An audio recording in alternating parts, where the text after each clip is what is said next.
Hello बच्चों, तो चलिए इस प्रश्न को पढ़ते हैं। बताइए कि कथन सत्य है या असत्य। एक स्तंभ आव्यूह का परिवर्त स्तंभ आव्यूह होता है। तो देखो, हमें बताना है कि कथन सत्य है या असत्य।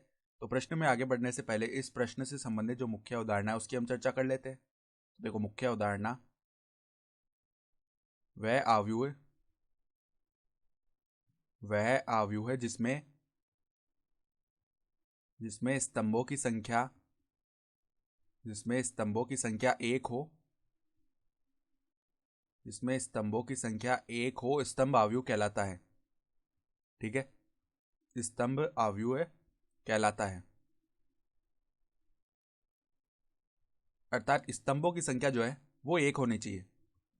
ठीक है, तो यहां पर देखो, अगर हम मान ले एक स्तंभ आव्यूह माना कि एक स्तंभ आव्यूह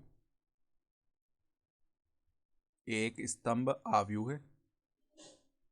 ए बराबर में हम क्या मान रहे हैं? ए बराबर में हम मान रहे हैं इस प्रकार से। देखो, स्तंभ एक होना चाहिए, तो एक दो तीन ये मान लेते हैं। तो इसकी कोटि क्या हो जाएगी? देखो, इसमें तीन पंक्तियां और एक स्तंभ है, तो तीन गुणा एक। तो हमने क्या बोला था? स्तंभों की संख्या एक होनी चाहिए, तो स्तंभों की संख्या यहाँ पर एक ही है। पंक्तियों के बारे में हम नहीं बता रहे हैं, पंक्तियां तो चाहे जितनी हो सकती है, लेकिन स्तंभों की संख्या एक होनी चाहिए, उसे हम स्तंभ आव्यूह बोलते हैं। ठीक है, तो इस कथन में क्या बोला हुआ है कि एक स्तंभ आव्यूह का जो परिवर्त है वो स्तंभ आव्यूह होता है। तो इसका हम परिवर्त निकालते हैं। तो परिवर्त निकालते समय हम क्या करते हैं? जितनी भी पंक्तियां उनको स्तंभ बना देते हैं या स्तंभों को पंक्तियां बना देते हैं। ठीक है, तो अगर हम परिवर्त निकालेंगे अर्थात ए डैश निकालेंगे, तो क्या होगा? ये जो स्तंभ है एक दो तीन ये पंक्तियों में परिवर्तित होगा, तो यहाँ पर एक दो तीन ये पंक्तियां बन जाएगी। तो इसकी जो कोटि है वो क्या हो जाएगी? एक गुणा तीन, क्योंकि इसमें एक पंक्ति होगी और तीन स्तंभ हो गए।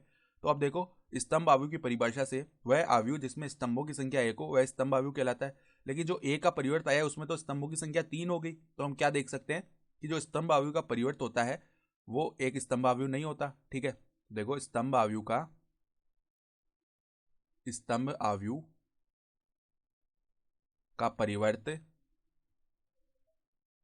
परिवर्त स्तंभ आव्यूह नहीं होता।